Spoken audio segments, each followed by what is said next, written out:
Now, many Americans struggle to pay off back taxes. According to the IRS data, millions of taxpayers owed money to the IRS. But if you're among the millions who are in debt to the IRS, here's what you need to know about steps that you can take.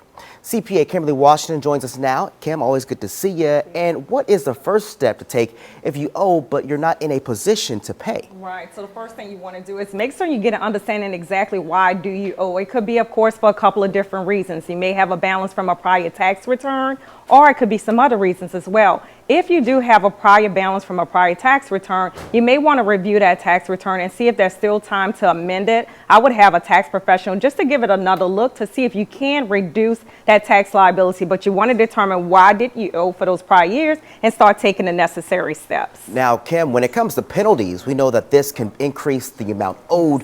What can a taxpayer do to reduce this amount? Yes, penalties could be a very heavy lift, of course, on the amount that you already owe. So you want to reduce that amount if you can. You can go about it a couple of different ways. One way for certain is called reasonable cause. You can let the IRS know that you had a certain instance that happened to you. That could be an illness, a natural disaster, fire, whatever the case may be. Also, you may qualify for what's called the first-time penalty relief. And so if you haven't had penalties within the last 3 years, you can qualify. So if you do, you want to take the necessary steps so that you can get those penalties reduced. Now, Kim, what about a payment arrangement? What options can you take when it comes to that? Right. So, of course, if you can't afford it, you do want to contact the IRS and you want to set up an installment agreement. Of course, it has to be under a certain amount, but you can set this up. In some cases, you will have to pay a small fee in order to do so. But taking the time to set up a payment arrangement or contacting the IRS can stop adverse situations of them coming after your income and things of that nature. So you do want to set up an installment agreement. That way you can pay it over time.